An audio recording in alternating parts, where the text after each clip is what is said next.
Hello, hello, hello. Good evening, everyone. Once again, I'd like to welcome everybody. And today's topic is going to be doing time. Once again, from prison to purpose. From prison to purpose. Doing time. Now, doing time, a lot of us, what happens when we hear the term doing time, first thing we think about is prison. Let me take my specs off so you don't get that glare. But we think about people in prison.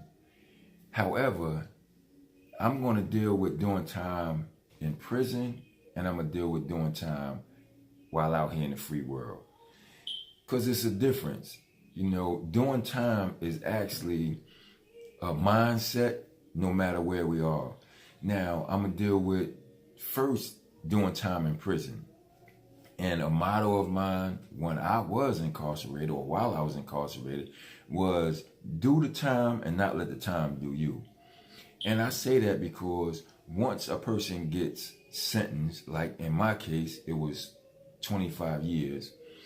And the first thing one thinks of is, oh, wow, that's a lot of time, and how am I going to do this time?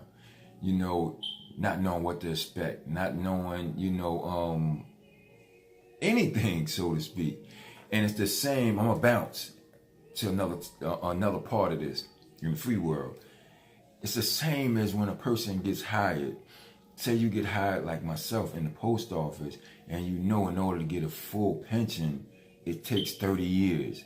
And you get hired at an age, and you're like, wow, I'm starting not like everyone else when they're 18 or 21. I'm starting and I'm 50 years old, and to get a full pension, that's 30 years.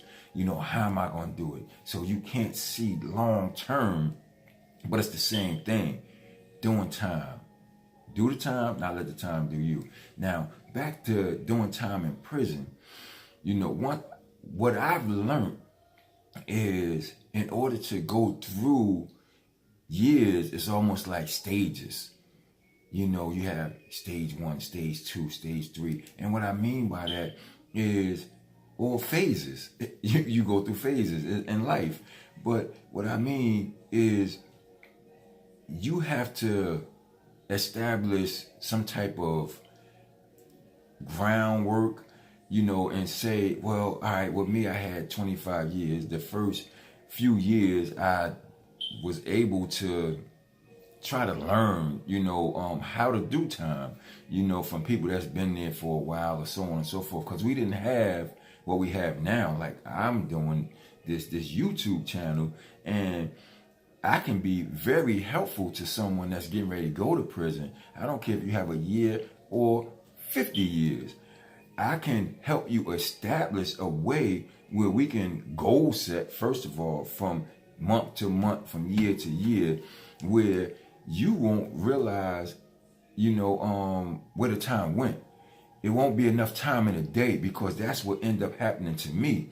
And I'm going to go into next week, my topic will be time management. So I'm not going to tap all the way into that, but it plays a delicate part of doing time, the topic I'm talking about today. Because what I've learned is if you do your time in a productive way, where you're educating yourself or furthering your education, that takes time, because you may be a person that seeks to get a degree or a certification of whatever it may be. It takes time. It's not something, and I'm talking about real certification. I'm not talking about prison certifications where you go to a ACE class and they give you because it's only 30 days or 3 weeks, and they give you a jail certificate.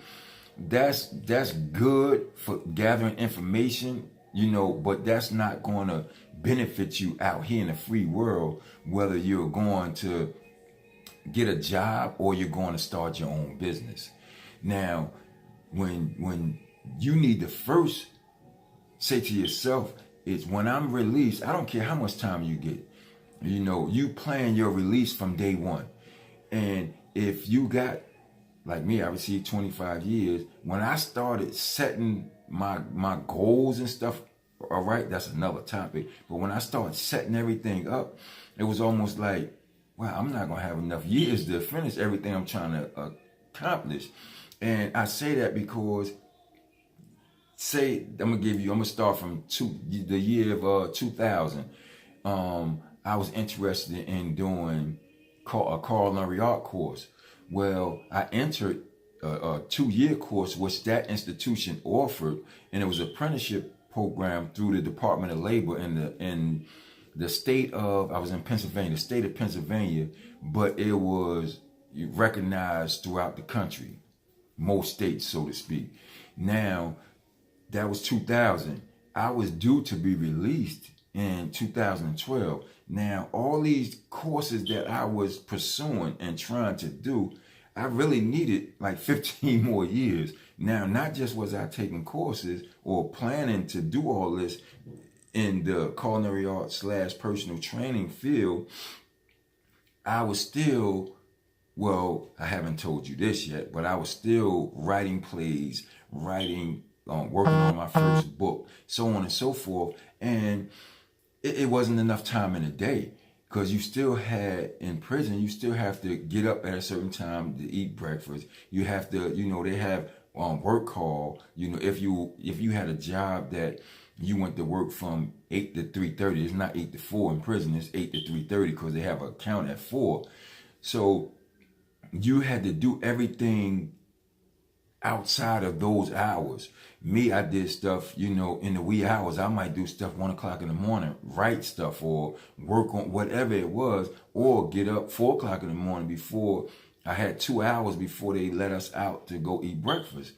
So when I started that in 2000, that culinary art program, next thing I know, it's 2002, and I'm graduating. I'm like, wow, I got to get ready to start the next phase, which was another phase to the culinary art program, but I had to seek a transfer to another institution. At that time, they called it educational transfer. So it had to go through your unit team, through your counselor, and they in turn went to the warden. Well, being that I was doing so many different programs, they, almost instantly approved me. So within 6 months, I was on a bus getting transferred, or a bus to a plane to another bus, getting transferred to an institution in Florida, in Orlando, actually. And I went down there, and that course was, I think, 9 or 10 modules, but they brought instructors in from the street, so it was hands-on. It was a real culinary art program, and you had to work in food service down there, and it was very interesting, very educational at the same time. I did that for a year. Now we almost in 2004, so now I'm getting ready to transfer back, and when I transfer back, now it's time to use that culinary art stuff to enter or tap into the personal training. So now it would have took me about 5 years to get all the certifications that I needed with that, and they coincide with the personal training and culinary arts, because the culinary arts was the nutritional part of it. So now the point I'm trying to make is, it's never too late. It's never enough time in the day. So when we think about, well, how am I going to get this done? How am I going to get this done? Because I'm getting tired, or so on and so forth. Well, we can actually sleep when we die.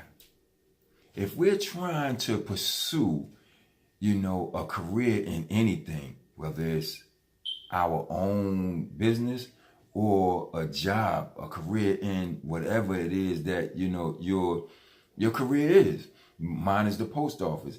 If I'm trying to reach retirement age where I can receive a full pension, then that still shouldn't stop the goals that I had prior to going to the post office. I should still work in the post office, but manage my time, so to speak, where I can still get other things done.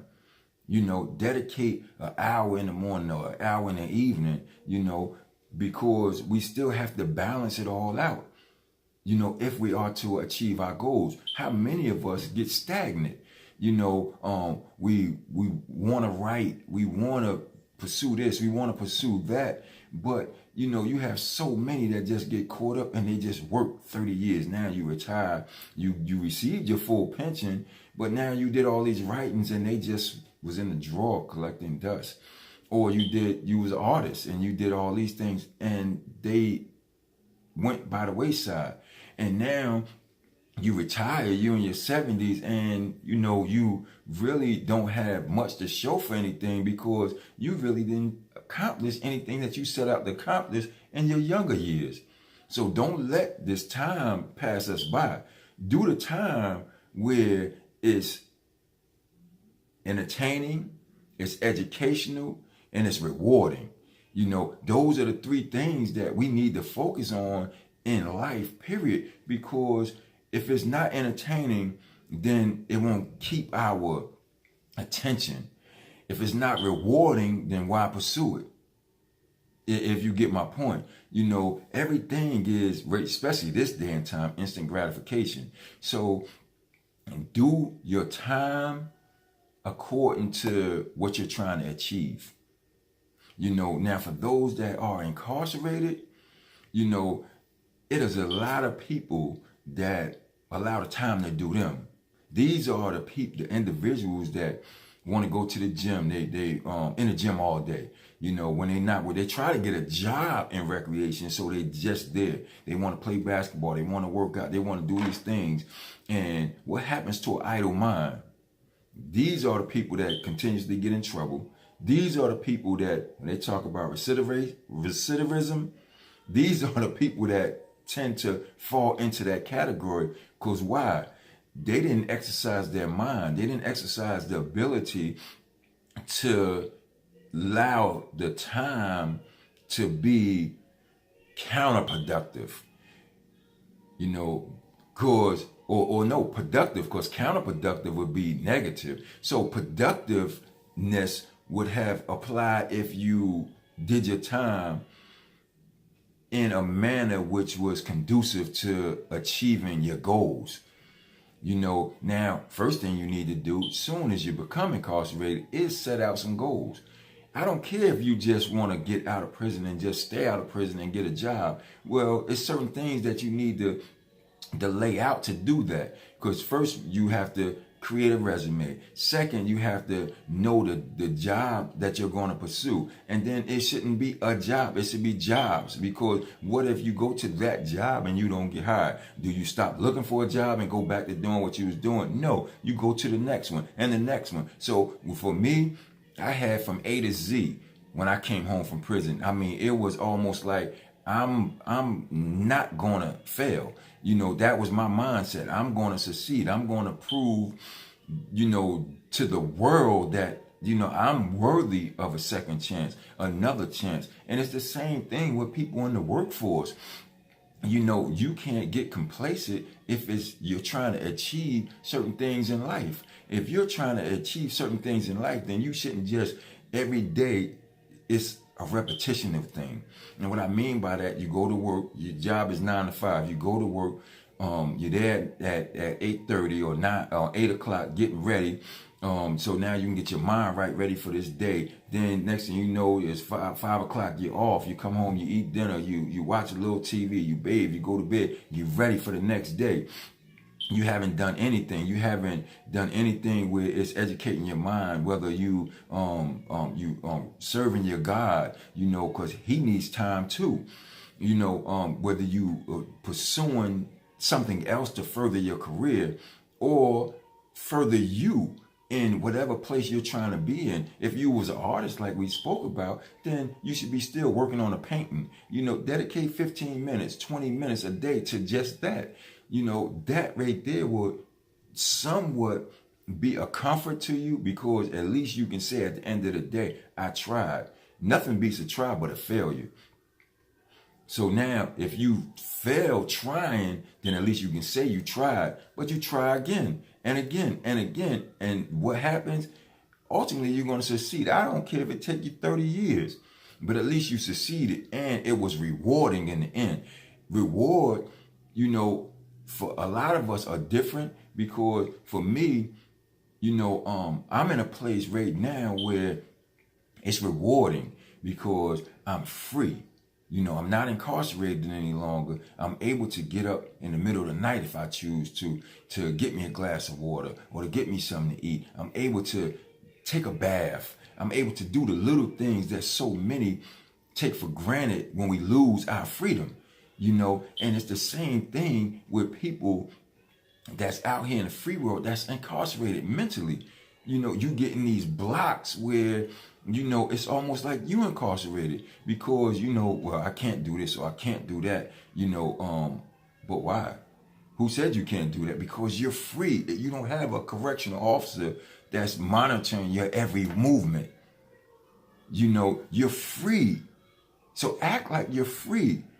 Chase your dreams. You know, don't get stagnant. You know, and stagnation is doing time.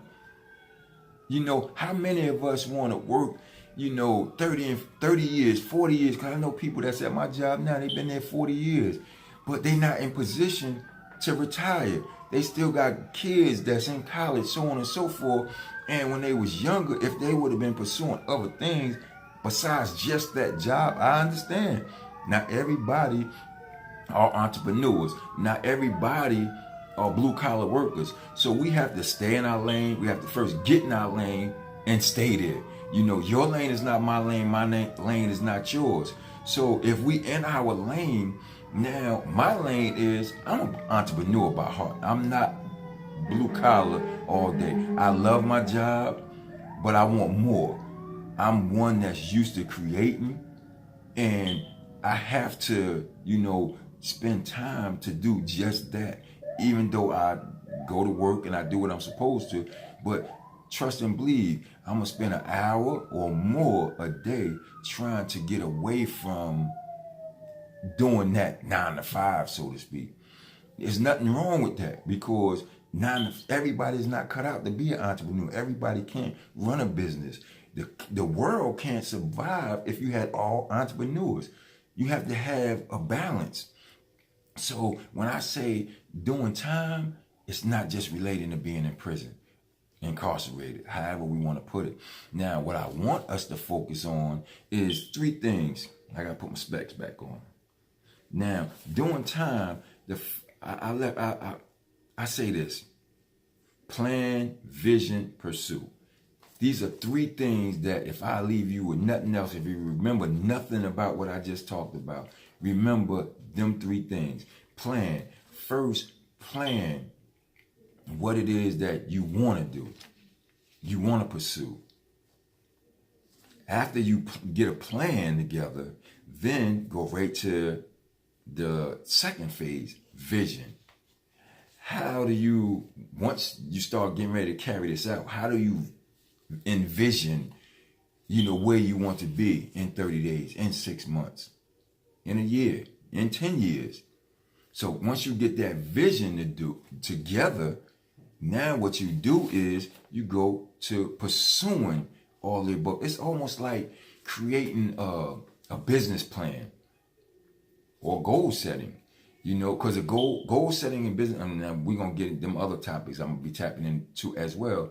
But when you do these things, you know, if you set out and you goal setting, you know, you most people want to do, you know, stuff like that for about 5 years, you know, but you can do it for a year.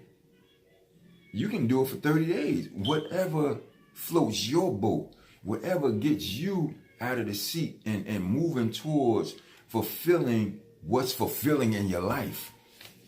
And that's what we need right now. We need fulfillment in our life. Now, the pursuing part is actually the execution of our plan, the execution of our vision.